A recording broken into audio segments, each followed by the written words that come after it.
I tried the weirdest budget keyboards, so you don't have to. Why so you don't have to? Well, howdy hey, I'm Hipyo Tech, and I put myself through lots of keyboard struggles for your entertainment. In this video, I'll be looking at 3 progressively weird keyboards that are all budget friendly. Like, what is this keyboard even doing? He's flat. We're making flat keyboards now, that's a thing? But there's a catch. Some of these keyboards are actually strikingly good. Wait, strikingly good and brown switches? Well, you know, like my mom always says, sometimes you're really weird, son. Wait, that wasn't the quote. Sometimes weird means good. So let's look at 3 good weird keyboards. A Game Boy keyboard, a Thoughtky keyboard, and a flat keyboard. Speaking of good, 69% of you aren't subscribed, and don't correct me, that would be good. So before we get to a surprisingly Thoughtky keyboard and the Game Boy keyboard, let's start with the flat keyboard. Also, let me start by saying this video is sponsored by MeKit that sent out these 3 keyboards. However, they did not get a chance to review this video and did not give me a script. All of my words are my own. Oh, did that box just fart? Kind of farted there. Hold on. Yes, I'm incredibly immature. Hello. I said goodbye to the manual. Now, I don't know why when I was filming I thought I was incredibly clever, but please enjoy those random jokes. Speaking of jokes, this says accessories box, and get ready for the accessories. It's one thing, it's a cable. Accessories, and it's a cable. All right, fair enough. This keyboard is the CL80 from MeKit, and I'll have every keyboard link down below as an affiliate link. This is what we call a low profile keyboard, and it comes in at $119 US, which is incredibly affordable considering what you're looking at, but I'll explain more later. Now, low profile keyboards are a little bit love it or hate it. Some people really enjoy the high travel distance that mechanical keyboards bring, and some just want a mechanical feel but don't want a big travel distance because they type on a laptop all the time. Similar to my butt, this keyboard is incredibly flat but knows when to pack it out. It has flippy feet that lets you bring it to a normal typing angle, but it can also lay flat for travel. It also has this really cute accent forehead. Just look at it, it's so cute. Now, the keycaps that come on this thing are incredible, and I'll talk about those in a second, but it's also just got a really nice color design and really nice buttons. Ooh. Now, am I incredibly biased because one of my favorite colors is this specific shade of purple? Yes, I'm incredibly biased, but don't at me. Also, this keyboard is wireless with a theoretical 25 days of battery life and Epic Gamer RGB. It also has quite a lot of switch options, and I'm only trying one here in this keyboard, which is what I think are the Speed Silvers. It kind of felt like typing on a really premium laptop keyboard with a shorter travel distance and the really nice keycaps, which we're talking about now. They are super thick PBT keycaps that are die-subbed. I think this is how the board doesn't sound too high-pitched, despite being really low profile. As far as competition goes, Keychron actually has quite a few low profile boards that come in cheaper than this board. Now, whether or not those are a better value for you, that's up to you. But this is definitely a super unique look, so if you're into that type of thing, then it's pretty good. Here's a sound test. Here's some keyboard nerd stuff. The switches felt relatively smooth and just a little bit scratchy. They could benefit from a little bit of lube, but the board isn't hot swappable, which is a big L. But on to the next one. My little demon in her little demon perch. Demon in the demon perch. Anyways, that was my cat Nola. Please go leave a comment that says thank you for protecting Hipyo while he builds keyboards, Nola. That is very nice of you. She strives off of the positive feedback. So we've looked at a low profile keyboard, which is good for those of you that might want that type of thing, but let's look at something a little bit different. Keycaps? We're looking at keycaps? Okay. So this is the type of keyboard that you're gonna have to build yourself. But hold on, trust me, it's worth it. It's gonna be really easy. Let's just take a look at this manual real fast. Wait. Oh, Lord. Oh, no. It just keeps going. Oh, no. Anyways, I promise it'll be easy, so don't worry about that. And a switch puller, yay. So this keyboard is the MK72, also known as the Game Boy keyboard. Now you're probably thinking, dear God, Hipyo, why is it such an ugly color? That is not the color in the thumbnail. That is so ugly, why did you clickbait me? First off, that's kind of rude, bro. Second off, this is just another color that they decided to send me for some particular reason. No idea why they sent me 2 of this specific keyboard, but orange is gross, so we're not going to be looking at that. But here you go, look, it's orange, there you go. As I unbox the purple one, this board starts at $99 US. It comes with keycaps for free, but the switches start at an extra 20 bucks. So it comes in at around $120 US, which is a very fair price for a fully built keyboard that looks unique. Now, similar to an old Game Boy, this keyboard is made out of polycarbonate.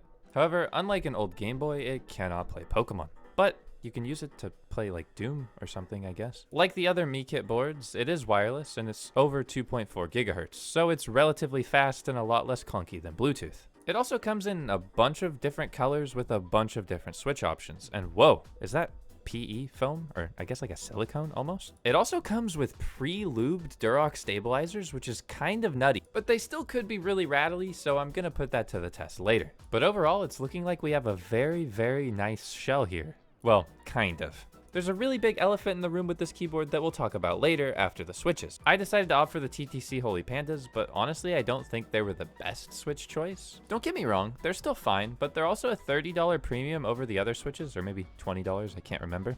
And as we'll find out later in this video, some of their other switches are just better. But I will say, these did feel better to me than stock Holy Pandas. So if you don't want a lube and you want a Holy Panda, then maybe these. Although I do think it's remarkably cringe that they call them Holy Pandas, because that's it's kind of cringe. Anyways, because it's a keyboard kit, I had to install the switches with a little bit of magic. However, similar to the guy that keeps calling me a giraffe neck, we're not done yet. If it all burns down, can we burn down together? With all of these switches installed, we have to install the keycaps. And I haven't actually showed you the keycaps for the Amethyst one yet because I wanted it to be a surprise. Oh, there they are. Wow, a surprise. The keycaps that come with this board are a little bit love it or hate it. They've got front printed legends and they're translucent ABS keycaps. Essentially, they're gonna give this board a very clacky sound, and if you're into that type of thing, then it's gonna sound great. But if you're not into that type of thing, then maybe bring your own keycaps. However, as I mentioned before, the elephant in the room, if it all burns down, is the layout of this keyboard. It's kind of like a pseudo 60% pseudo HHKB style, but then it has an F row. So it's a super weird layout. Like your left control is swapped with caps lock. There's nothing down there.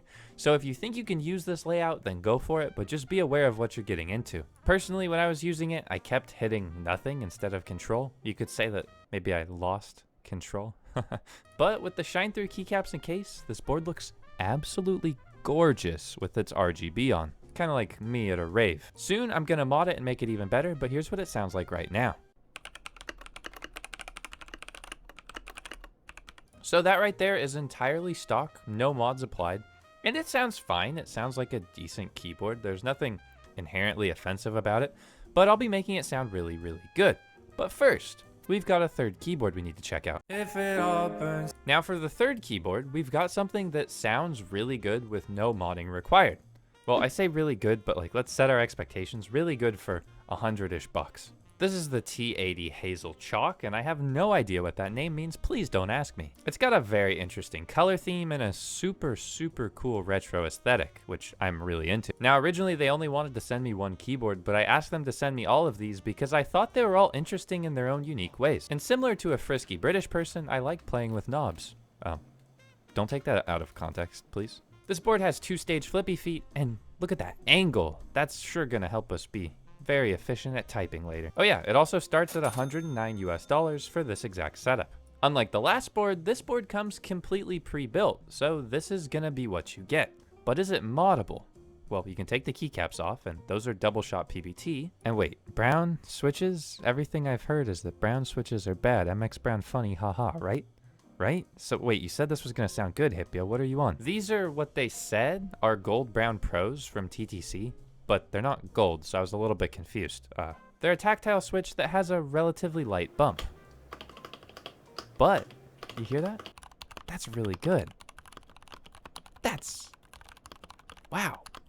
So, that is your stock experience. No case ping, no stabilizer rattle, for me at least. And relatively smooth tactile switches. Genuinely, for any of my friends that just want a keyboard and don't want to do anything to it, I'm probably going to start recommending these instead of Keychron. Just because they're cooler, and everybody likes to have a cool keyboard. Keychron's still really good though. Okay, back to the Game Boy keyboard. You're probably wondering what's happening with that. It's time to take it apart.